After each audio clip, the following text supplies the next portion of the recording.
Good morning, everyone. Thank you for joining us today. So, uh, the pro-choice God, that's the title of the topic today. Before come to the content, I want to share two scenarios. Karen is in big trouble. She has a scholarship to of her first choice college, a nice boyfriend, and a leadership role in her church youth group. By the time, uh, but at but that at-home pregnancy test she just took is positive. She cannot give up on all of her dreams for this one mistake, can she? I don't have any other option, Karen concludes. My parents will kill me if they find out. I have a full ride volleyball scholarship. Besides, it's a simple procedure and no one else ever needs to know. There is one more case. Growing up as a pastor's daughter, Julie knew that life was precious. But 5 years after the abortion her parents forced her to have, she's still angry, broken, and depressed. Shame and embarrassment kept her silent about her uncle's sexual abuse. But when she got pregnant, she could not hide it anymore. Julie was taken across state lines. Her baby forcibly aborted, and she was forbidden to talk about it until now. I was a minor. I didn't have any say. Julie mumbles through tears. All my parents cared about was keeping up their reputation. So these are two different scenarios. And we know that every story has two sides or more than two sides. And when we talk about abortion, abortion is a hot topic all around the world, be it in West, be it in the East, be it in developed countries or developing countries. Abortion is a big topic. And there are people who are arguing for abortion and people who are against abortion. And there are a lot of debates going on regarding whether it is okay to abort, what are the moral background of that decision, at what stage we can abort. So there are a lot of discussions and debates going on right now. And I want to bring you to some statistics. There are a lot of numbers in connection with abortion. I don't want to take you to all those numbers because it is too much. I don't want to overwhelm you with you that. These numbers are from WHO website, World Health Organization. 73 million induced abortions take place worldwide each year. And I know that there are other numbers available. There are some statistics or some studies show that 130 to 140 million induced abortions are taking place each year. That is double than this number WHO has. And I chose WHO because like even the people who are against or for abortion, WHO is usually a internationally accepted organization. That's why I took this.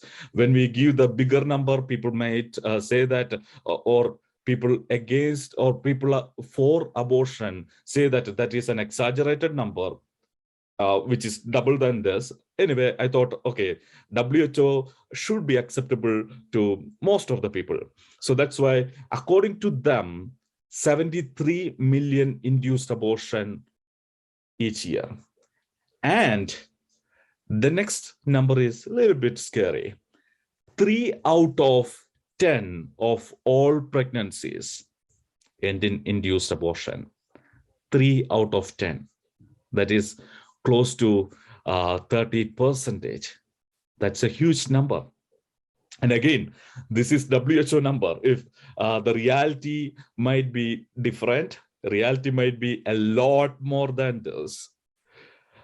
But this is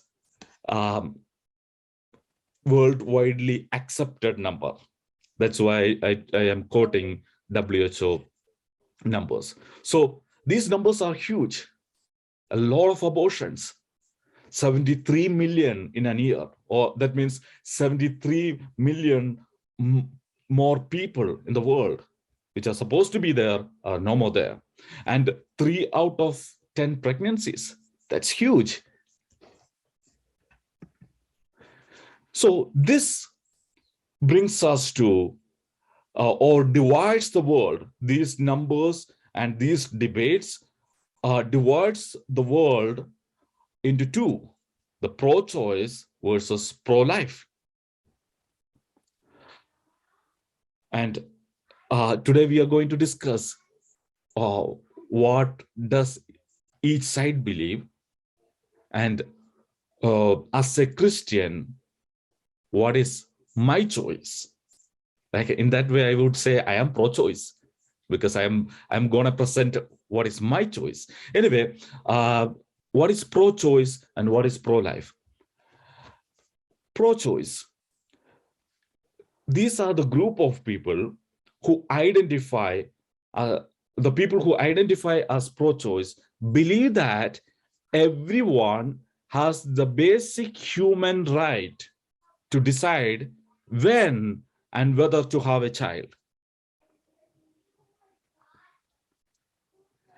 It is a basic human right to decide when and whether to have a child.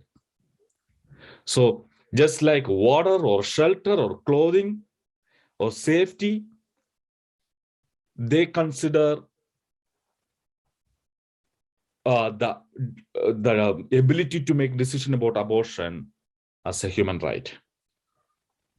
And the second point, choose abortion as an option for an unplanned pregnancy. And this is not from any Christian website. This is taken from Planned Parenthood website. Planned Parenthood is, I think, the biggest pro-choice organization in the world who promote a lot of abortions, or according to them, they promote the health of women by advocating abortion. So they believe that the ability to decide whether and when and whether to have children is a human right. So now the question, okay, we told that abortion is the option for them. So when we talk about abortion, is it a murder or is it just a procedure? This question arises a lot more other questions. Abortion is a murder only if that fetus or embryo is alive. So now the second question is whether that fetus or embryo or the bulb of tissues, whatever you call, whether that's a person or not. Is that an individual or is it just a bulb of tissue? Otherwise, another question is, when does life start? When does life start? If life starts early in the pregnancy stage, or does life start with the birth of the baby, or does life start after the birth of the baby? because now there are a lot of questions. When can you abort? Some people say that, okay, up to 16 weeks. Some people say that before 20 weeks. Now, a lot of lawmakers around the world are arguing for uh, abortion up to 40 weeks. Like we know that when it is, I think, 34 weeks, that's a full-time baby. 34 weeks of pregnancy is considered as full-term. So there are organizations and peoples and many lawmakers who are arguing for abortion up to 40 weeks. And an extreme group of people, they are arguing for abortion after the birth of the baby for next couple of weeks. Like after the birth of the baby, for next couple of weeks, they claim that they have the right to abort, or they need the right to abort after the birth of the baby. So the question is, when does life start? Is it during the fertilization? Is it during implantation? Fertilization, as we know, fertilization is when the male, the egg and the zygote is formed. That part is fertilization. And when that embryo is planted on the uterus wall, that is called implantation. And is it at that point life starts? Then people say that the organs, the heart, and some of these internal organs develop later into fifth weeks and sixth week. So does life start at that point? Does life start when the baby is born? That's usually 40th week or after that. So if life start during the fertilization, then anything after that, it should be considered as a murder. So, and another thing, people argue for abortion, as the case I mentioned, one of the case, argue for abortion based on a couple of reasons, especially that makes it look like abortion could be a birthright, or abortion could be a human right, or it makes look like abortion as a necessity in some cases. Any person, it appeals to, some of these scenarios appeals to the morality of each person. For instance, rape case, the second case I presented, that girl was abused by her uncle, and as a result of that rape, she was pregnant. And people argue that, okay, that's not that the choice of that girl, it was a rape, and that's gonna be traumatic for the baby and the mother and the family. So abortion is the best option. And it might appeal to our logical reasoning and morality. Sometimes people might think that, okay, maybe it is better not to have that baby and avoid all these problems. And another scenario is if mother or the baby has a physical condition that is threat to the life of mother or baby, or both mother and baby. So in order to save the life of mother, maybe abortion is better. So by performing abortion, you can save the mother, life of the mother. Sometimes by performing abortion, you can save the health of the mother.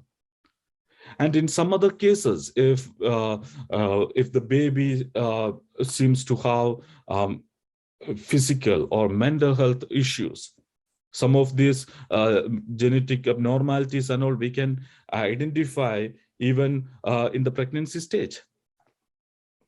So maybe if the child has some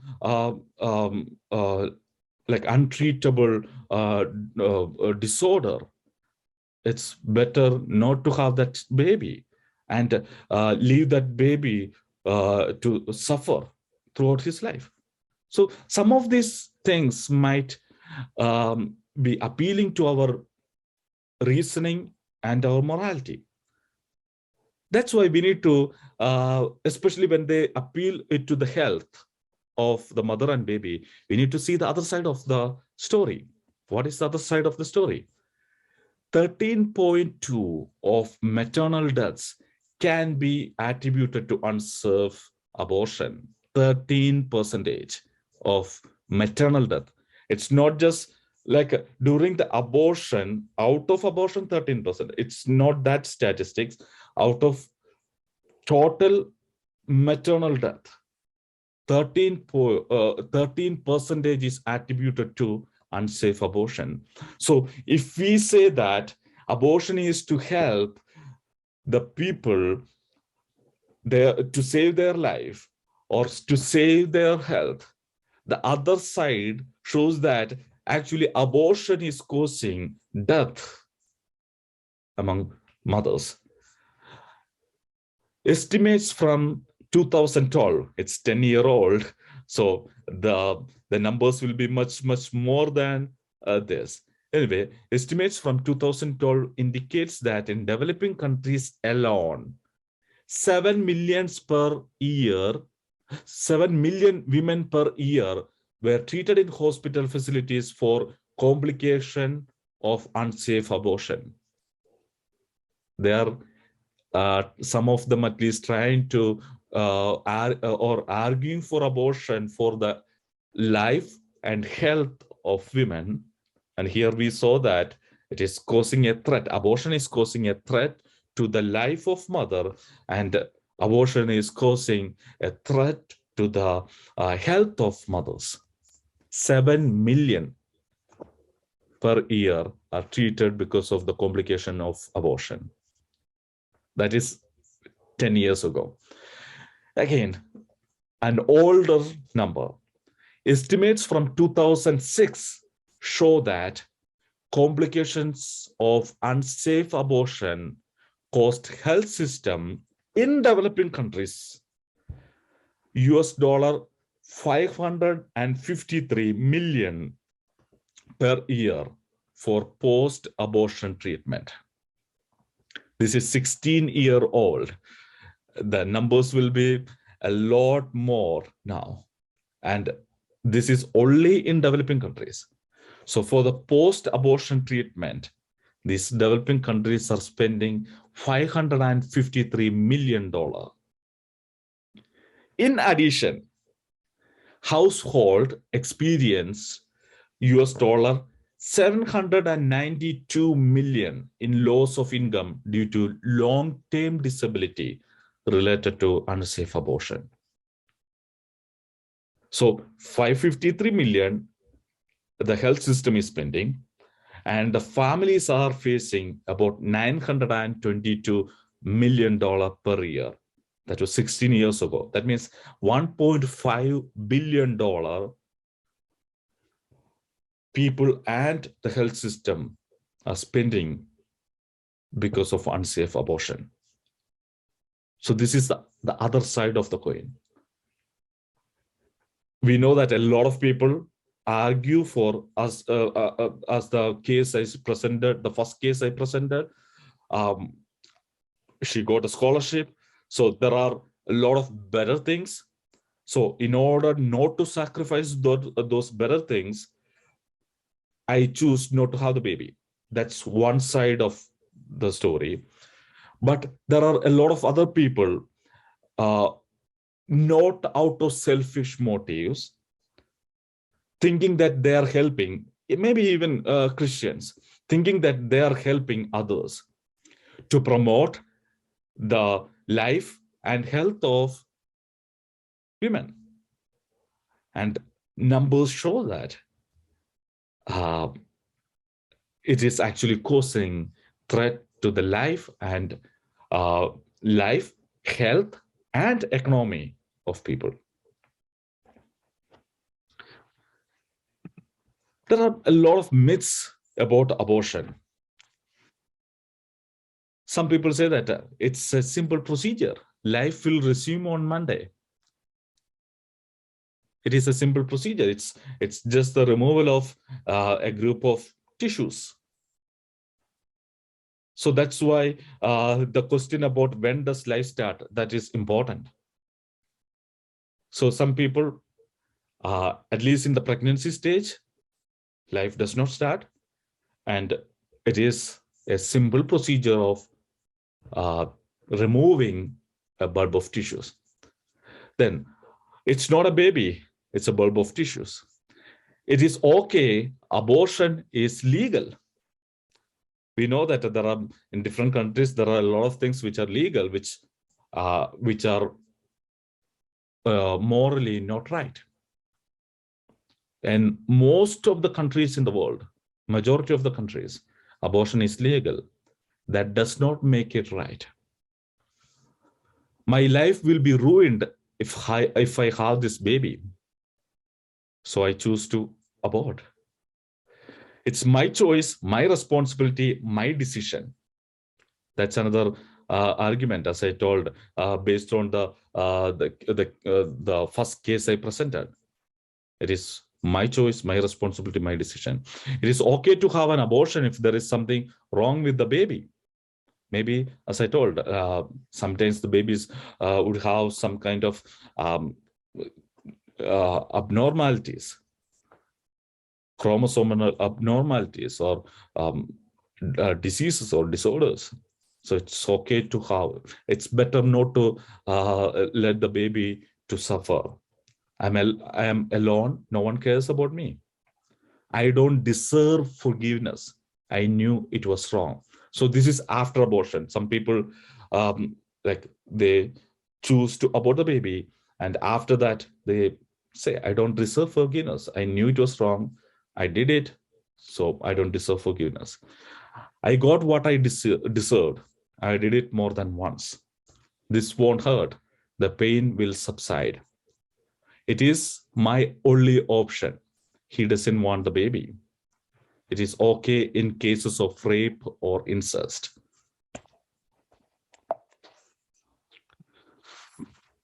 So the question is abortion acceptable? If you ask me as a Christian, I would say no. Because there are a couple of reasons. We'll go through some of these reasons. Again, as I mentioned, I understand that there are people who try to promote abortion as a healthy option, or in cases of rape or incest, in cases of physical conditions. But let's discuss some of those topics. Again, we asked a question in the beginning, whether abortion is a murder or is it a simple procedure.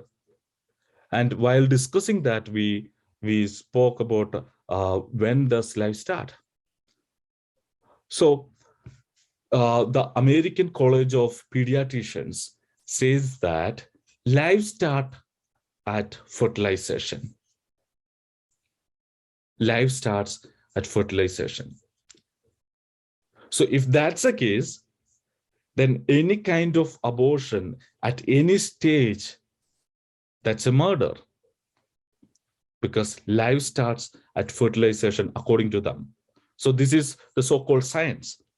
But let me present the biblical perspective of life. When does life start?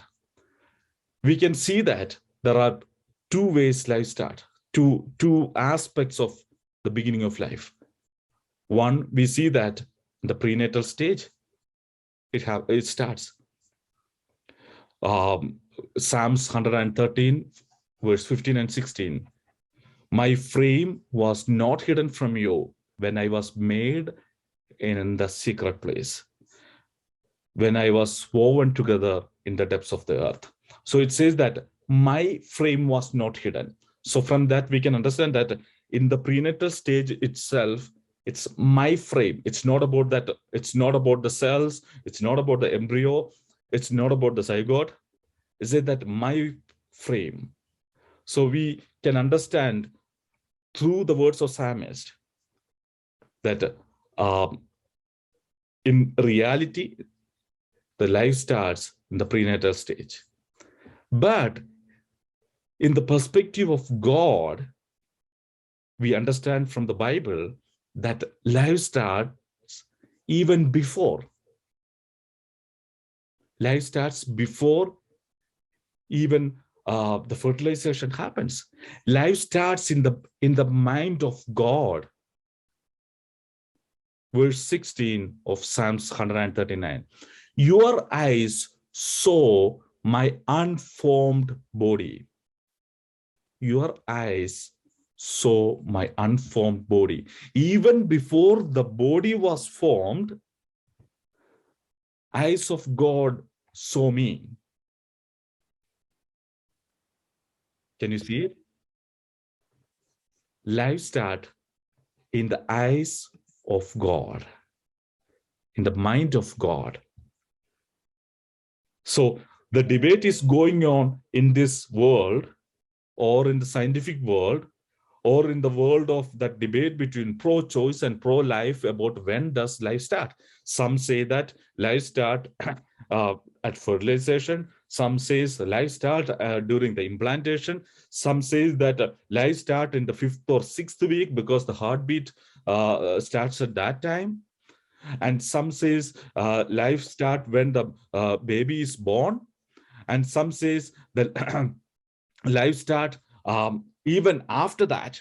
That's why there is a debate about up to what stage you can abort some baby. They debate about even like debates are going on. Is it okay to abort a baby after the birth of the baby? So when the world is debating about when life starts, Bible tells us that life starts in the eyes of God or in the mind of God even before the fertilization, even before the bulb of tissues or the flesh or whatever it is, the science or other people say, even before that come into existence, life starts. That's what Bible says. Your eyes saw my unformed body.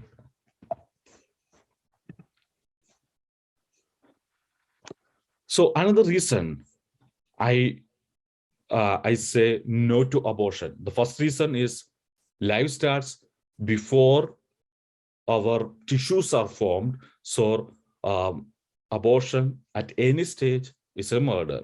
The second reason is every human being is created in the image and likeness of God, including the unborn babies, including those tissues or bulb of tissues or the zygote or embryo that is created in the image and likeness of God, because God created each person.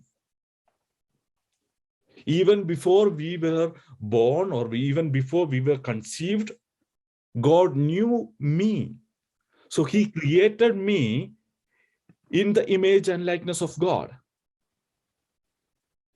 So when we create, we read in Genesis chapter 1 and 2, we read that God created man in the image and likeness of God. And we read when we come to Genesis chapter 6, we see that everyone, not just Adam and Eve, but everyone is created in the image and likeness of God. I am created in the image and likeness of God. You are created in the image and likeness of God. Every baby, every person, every prenatal baby, the unborn baby is created in the image and likeness of God. So I have no right to kill someone who's created in the image and likeness of God. Then the third reason, the question about, again, it is connected to the first point. The question is, if killing after birth is wrong and is legally punishable, then killing before birth also should be legally punishable, or it's wrong. We know that if I kill somebody, other than there are certain exceptions like self-defense and all, but if I kill someone, it is a punishable offense. So that is about killing after birth. If that is wrong, killing before birth also is wrong, because we saw that life starts physically during the fertilization, but life starts even before that. Even before the conception, life starts. So abortion means taking away a life. That means it is killing. So now the world is contemplating and debating about killing a baby after the birth, maybe a couple of weeks. They want to have the choice of aborting a baby after a couple of weeks, but after a couple of weeks from the birth. But that is, we know that that is murder, and if that is wrong, killing before birth also is wrong. Then the fourth point: how can I ignore when a baby says, "My life, my choice"? We saw that one of the reasons people say that it is my choice, my responsibility, my life, that is pro-choice. My life, my choice. My body, my choice. So how about the choice of the baby? How about the choice of the unborn baby? How can we ignore the voice of the unborn babies? When if the baby say, my life and my choice, how can we ignore that? We know that we live in a world of different types of activists. People are arguing for the people, or people are trying to become the voice of the voiceless. Animal activists, nature activists, different types of people try to protect the nature and environment, animals and plants. And when people are trying to be the voice of the voiceless, how can we ignore the voice of these voiceless babies, the unborn babies? How do we know that? How can we assume that they don't have a voice? How can we assume that even when we are arguing about lifeless things, all kind of natural monuments, archaeological things, we are arguing for those lifeless things. And here, how can we ignore the voice of babies? We cannot ignore them. So we need to be like, I appreciate people who try to be the voice of voiceless, like animal activists and other things. But we need to be more and more considerate towards the voice of our unborn babies. We cannot ignore their voice. Next one, we saw that one of the reasons people try to promote abortion, especially when people with, I would say, with the good intention, like try to promote well-being, try to promote health of the mothers, try to protect the life of the mothers, try to protect an unborn baby from the suffering if there is a physical abnormality. So they try to promote well-being. Like there is an extreme case when selfishness is a reason, like okay, it will affect my happiness, it will affect my career growth, it will affect my educational goals. So that's a different category. And people try to promote abortion for health and life of the baby or of the mother. So the question is it okay to destroy another person for my well-being? Okay, maybe see, we in Bible we read that every children are gift from God. So God does not give uh, bad or wrong gifts to us. Every gift from God is a good gift. So no child, whether unplanned or unwanted child, will be a burden to any person. But even if, imagine or consider, take it hypothetically, a baby would bring burden to the parents. But still, is it okay to destroy another person for my well-being? In order to save my life, is it okay to kill another person? In order to save my health, is it okay to kill another person?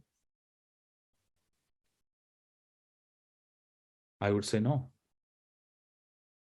It is not okay to kill another person for my well-being, for my health, and for my life.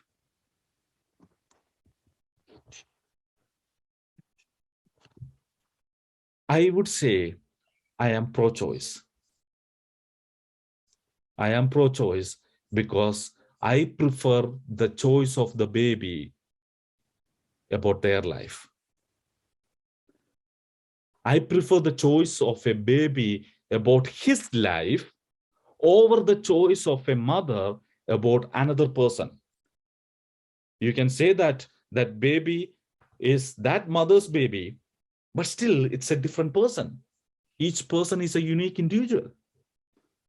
So that's a different person. So I prefer the choice of that baby about his or her life over the choice of the mother about another person, be it his her child.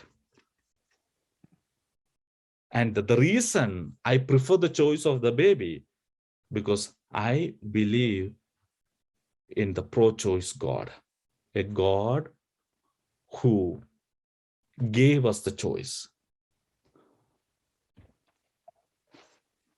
Let me read a verse. It says that it's John chapter 3, verse 16. For God so loved the world that he gave his one and only Son, that whoever believes in him shall not perish, but have eternal life. So here it says that whoever believes in him. So he gave us the choice. We live in a world where people are arguing for pro-choice and pro-life. And we think we live in a world where people are arguing for the choice or wrong choices of people or choice of someone over the life of another person. But here we see a God who gave us the choice. What you can do. He did what he wanted to do for us, or he did what he should have done to save us. There was no other way. Bible says that wages of sin is death. And Bible also says that everyone is a sinner. So there was only one way, that was the sacrificial death of the Son of God, Jesus Christ. But he gave me the right to take decision. So whoever believes in him shall not perish. So because he is pro-choice, because he gave me the right or the right to make decision about whether to believe or not believe, he could have made me in a way that I automatically believe in God. Or he could have saved us even without the without faith. He is a sovereign God, omnipotent God. He can do anything he wants to do. Certain things he cannot do. He cannot compromise his nature. He cannot sin. He cannot cease to exist. There are certain things God cannot do. I agree to that. But he is an omnipotent God who could make me a saved person without my faith. But he gave me the choice whether I want to believe him or not. So I believe in a God who is a pro-choice God. And because of that, I believe in the choice of the baby. I prefer the choice of the baby about his life. So I know these discussions and debates will not end any soon, but this is just to bring another perspective about this, the choice of the baby. I am pro-choice. I am for the choice of the baby. And today I want you to be pro-choice, not just about the life of a baby, not about abortion, but it is about you, about your life, to have eternal life. It is your choice. God gave you, the pro-choice God gave you the decision, the ability to make the decision or ability to choose. So if you believe in the Son of God, you will get eternal life. You will have eternal life. If we accept the choice of the babies, they will have the physical life on this world. But if you believe, if you choose to believe in Jesus Christ, you will have eternal, permanent life. So the choice is yours. God is pro-choice, and he has given you the opportunity to make that choice. Make your decision wisely. May the Lord bless you and help you to use this opportunity and accept him. May his name be glorified.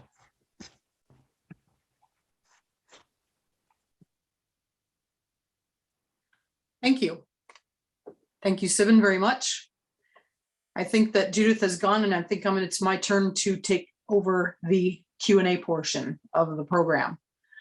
And so thank you very much for a very interesting and thorough topic today. But I do have a couple of questions. Let's go to, do you have a Bible handy? Let's go to Exodus 21, verses 22 through 25.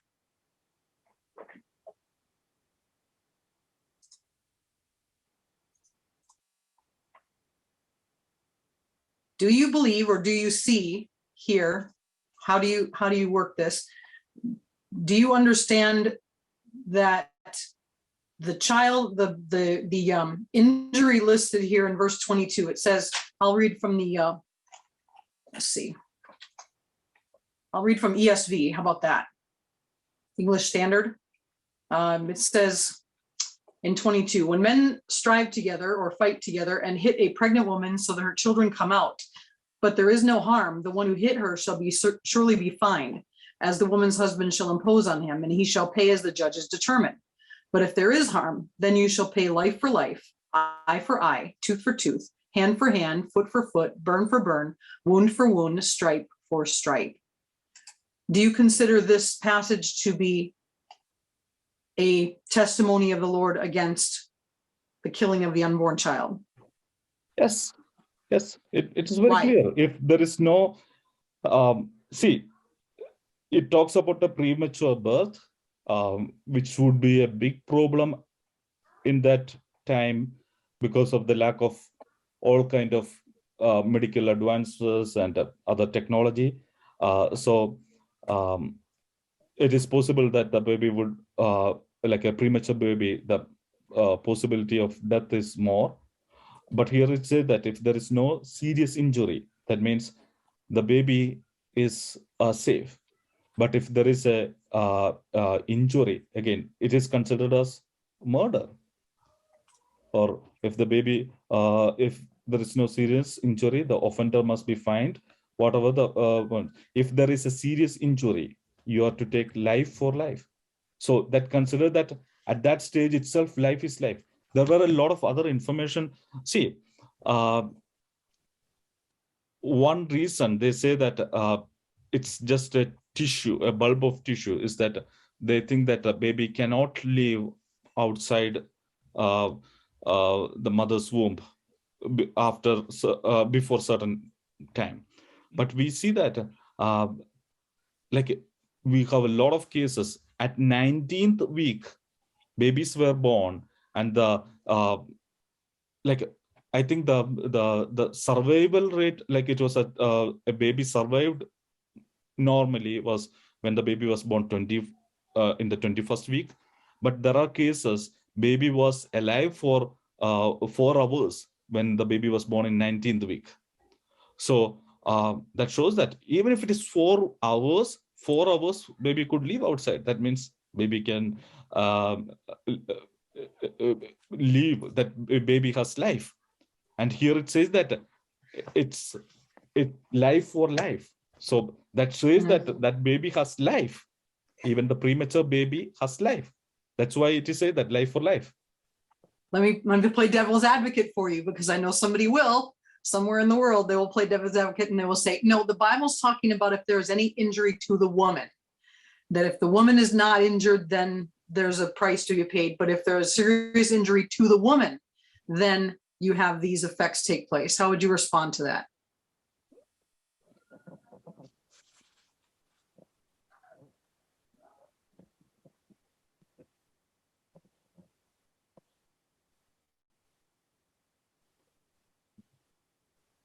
See, okay. The things, the punishment we see. Okay, if the baby, if she gives prematurely, there is no serious injury. But they would say to the woman, there's no serious injury to the woman. That's what they would say. Okay, so the thing is that eye for eye, tooth for tooth, hand for hand. So all these things, it should, there is no need for like a in a fight that woman to get hurt on the eye. She doesn't have to be pregnant. So that Right. hurt on the eye is not connected to pregnancy. So that clearly shows that it's a hurt on the baby. Yeah. The answer is, if it's all about the woman, then why bother making her pregnant? Yes. Why bother with the example that she's pregnant? That's not an, if the child is not the issue, then why put that in there? That's the simple answer to that. Another question for you is this, and so this is, I'm not going to give the person's name just because not that it matters, but it's just going to say the person says, as a result of modern technology, we can figure out a deformed baby even inside the mother's womb. So I think if we are certain that the baby is to be abnormal, we'll not be able to decide what is right and wrong or sin. Is it not safe to practice abortion in such a case? Now, can I just sidebar this and give my own answer to this? Yeah, sure. Because there was an article just in 2017, August 16, 2017, that talked about a CBS News episode of CBSN on Assignment. Said it had an episode entitled "The Country Where Down Syndrome is Disappearing." And the story reported on the nation of Iceland an almost 100% abortion rate for preborn children diagnosed with Down syndrome.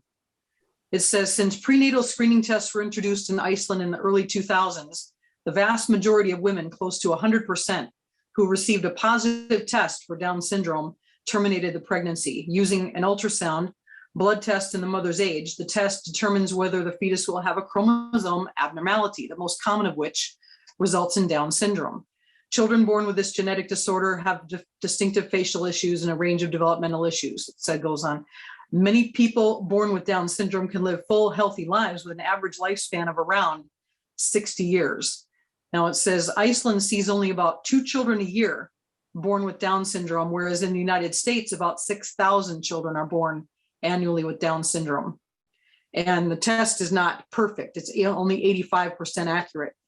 But I don't mind using myself as an example or as object lesson, because I didn't have Down syndrome, but I did have genetic abnormalities when I was born that caused structural problems in the way I developed. They're called developmental disabilities. It didn't affect my mind, but it did affect some of my body structures. And it strikes very close to home for me, because it makes me say to some people, why do you think that if I was imperfectly constructed from the womb, did not have a fundamental right to exist, right to life? I think I did. And I am sorry to see so many people believe that imperfect people are disposable people. And I think that what we've done is we've created a culture where if you're not perfect in certain ways, especially physically perfect as far as we can determine, that you're disposable. We can throw you away and start over with a new order because God got it wrong, or biology got it wrong. And that offends me deeply to the core. So I'd like your response to that, Sibin. Yeah, my thoughts are going in line with what you told. See, that comes from basically the evolution principle, survival of the fittest. So only the perfect should survive, no one else. So sometimes they try to present this argument in the perspective of the person who is suffering. Like I'm quoting you because you presented you as an example. So they tell that, okay, why should Carrie suffer with all her structural deformality?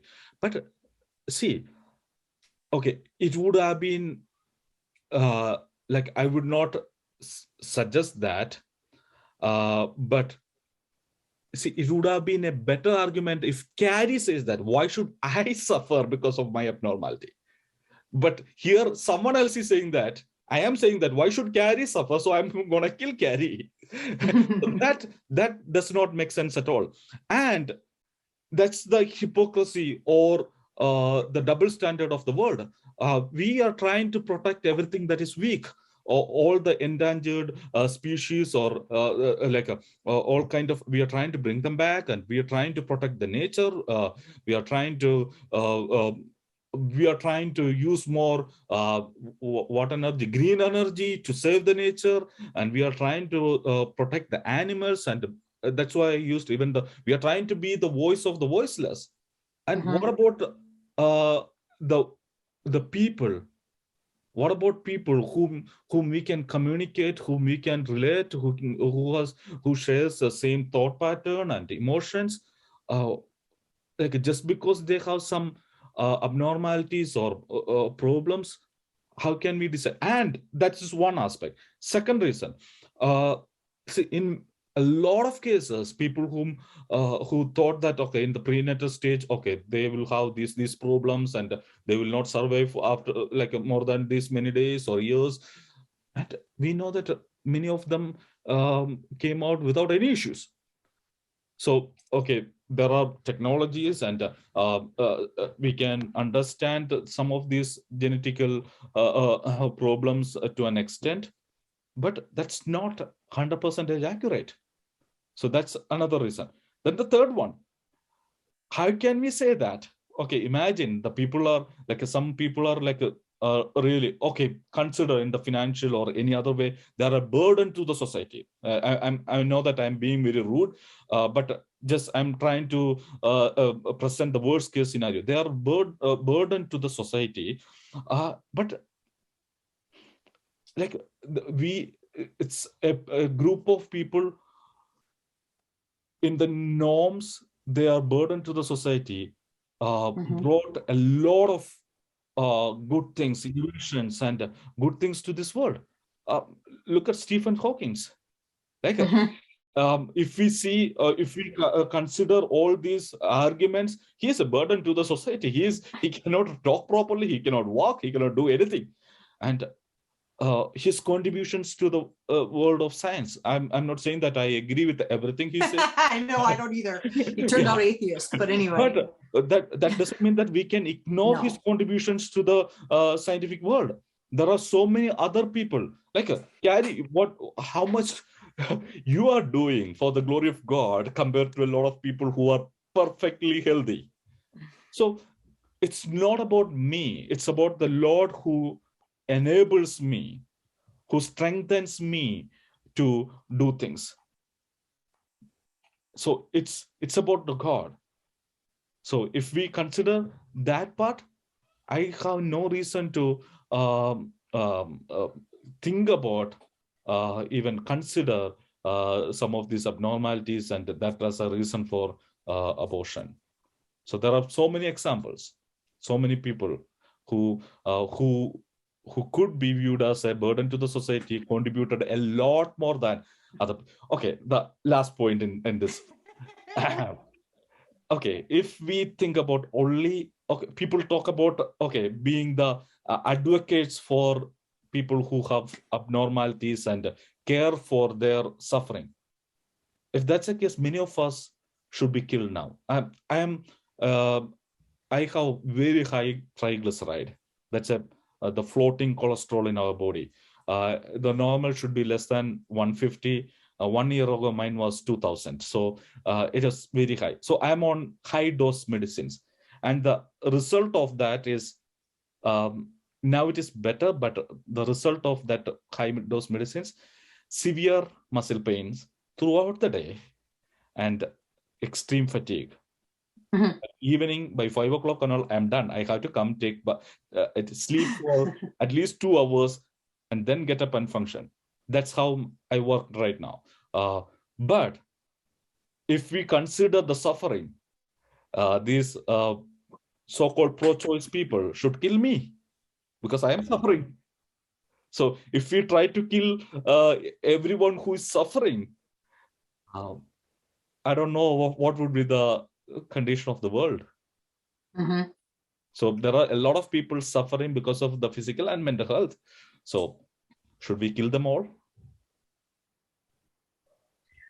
I don't know about you, Sibin, but in my entire Christian life, which is now coming up on 48 years this summer, I have only heard one actual message from a pastor on a Sunday morning on the subject of abortion.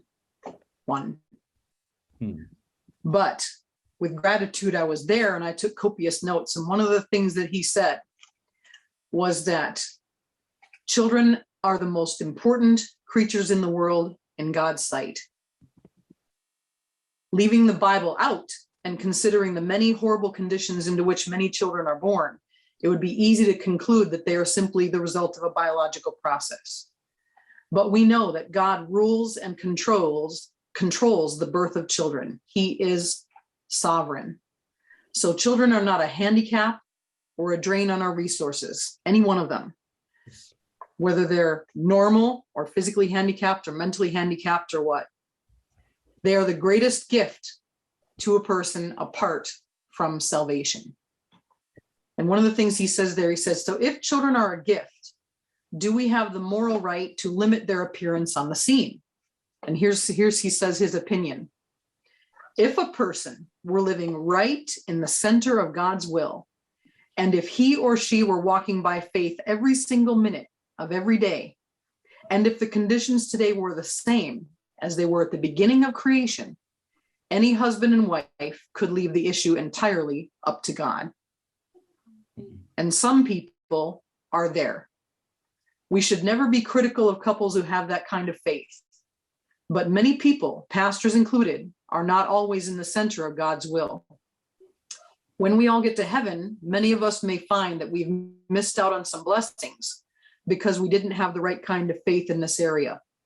Can you imagine, for example, if Susanna Wesley had chosen to have only 3 children instead of the 21 God gave her? The world would not have had Charles and John Wesley. But then he said this, this is not an opinion. You do have a right to limit your family size or space your children out in time if you wish. It is in scripture.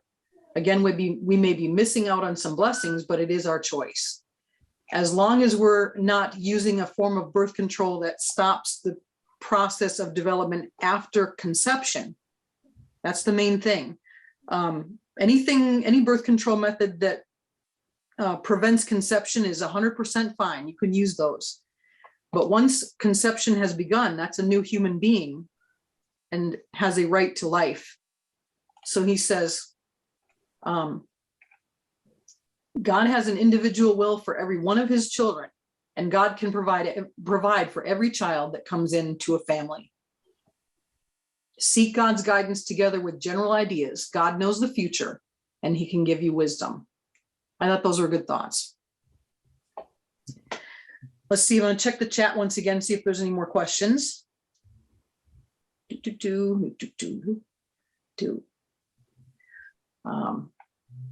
Let's see.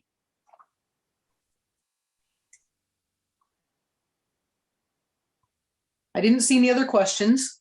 Can I touch on one more that's just a little bit tangential to you, Sibin? Yep. And again, going back to what devil's advocates may say, they may say, Christians tend to be more in favor of capital punishment than, they would say, I'm not in favor of capital punishment, but Christians are. What's the difference between capital punishment and abortion? They're both killing. Take it. Yeah, I'm kind of, as I'm learning some of these topics, I'm becoming more and more pacifier. I'm not strong on those things. I'm still learning those parts, but I'm more towards the pacifier type, like leaning towards that. Like I'm slowly. Maybe it will change. I don't know, but I'm like slowly becoming against war, against capital punishment. War is a general concept. Of course, we're against war. Oh, sorry. Yeah. No, I didn't get you. I missed you. Sorry. I said war is a concept. I mean, everybody, a lot of people are against war. Mm-hmm. And even the soldier in war, even if it's what they call a just war, doesn't want to kill anyone. They'd rather win without having to do that. One of the things that I might say is that in the Bible, when it says, if you take just the usual English translation of Exodus 20, I think it's Exodus 20, that says, thou shalt not kill, you shall not kill. The actual Hebrew word there is a word means you shall do no murder, which is the killing of an innocent person. Mm-hmm. Of course, we know that in the Old Testament, God several times commanded capital punishment and even carried it out himself against people who were guilty of violating his commands in one way or another. So taking the life of a guilty person for a capital crime is not the same as the deliberate, unlawful killing of an innocent person. Exactly. That's the difference. So even if I accept, see, as I told, I am leaning towards more like not against capital punishment nowadays, but still, even if I accept capital punishment, these two things are not comparable things. As you told, capital punishment is according to there are so many trials are going on, and there are clear rules regarding the punishment for each crime, and the capital punishment is I don't know how it is described here. In India, it is described as the crimes in the rarest of the rare. So only in such cases you can give capital punishment. So it's not usually one judge; it's a group of judges. They right. So and there is a clear anybody can see the crime they did, so most people can tell that he deserved it, but in abortion there is nothing like that. We are just murdering innocent kids. That's what I told. Even though I am leaning against capital punishment nowadays, It can change in future. I don't know as I study more, but like as a person who is opposing capital punishment, still I cannot compare these two things. I cannot say that these two things are same or similar. So yeah. And the last thing I would mention is that some people say, well, what about abortion in the cases of rape or incest? And I go, the Bible's got the answer on that one too. You kill the rapist, not the child. Yeah.